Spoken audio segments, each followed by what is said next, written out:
మీ resume మీ skill set ఏంటి అన్నది automatic గా రిప్రజెంట్ చేస్తున్నాను. సో ఆ రిప్రజెంట్ చేసినప్పుడు ఆ రెజ్యూమ్ చూసి ఇంప్రెస్ అవ్వాలి ఇంటర్వ్యూయర్.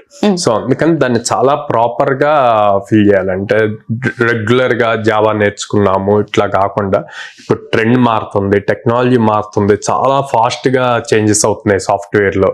సో ఆ చేంజెస్ ని మేము అడాప్ట్ చేసుకుంటున్నాము, జస్ట్ థియరిటికల్ గా కాదు, మా దగ్గర ప్రాక్టికల్ ఎక్స్పోజర్ ఉంది అన్నది చూపించాలి. సో అలా చూపించడం కోసం ఫస్ట్ జావా ఏ వర్షన్స్ యూజ్ చేస్తున్నాం అన్నది మెన్షన్ చేయాలండి. జావా 7, జావా 8, జావా 11 ఇట్లా ఉంటాయి అన్నమాట. సో వాటిల్లో ఏ పర్టికులర్ వర్షన్ మీరు జావాలో నేర్చుకున్నారు అన్నది క్లియర్ గా మెన్షన్ చేయాలి.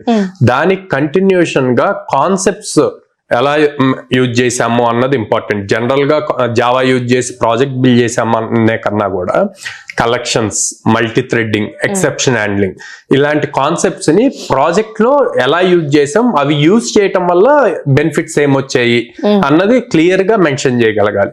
అట్లాగే జావా ఫ్రేమ్ వర్క్స్ ఉంటాయి, హైబర్నేట్, స్ప్రింగ్ బూట్.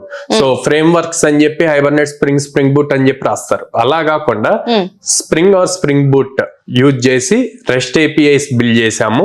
ఈ ఏపీఐస్ బిల్డ్ చేయటం వల్ల రెస్పాన్స్ టైం అన్నది 30 minutes 30 seconds ఇట్లాగా డిఫరెన్స్ వచ్చింది అన్నది గనక మెన్షన్ చేస్తే అప్పుడు ఇంటర్వ్యూయర్ కి ఒక ఇంప్రెషన్, ఓకే ప్రాక్టికల్ నాలెడ్జ్ ఉంది, దీనికి రియల్ గా అప్లై చేశాడు అన్న పాయింట్స్ వస్తాయి.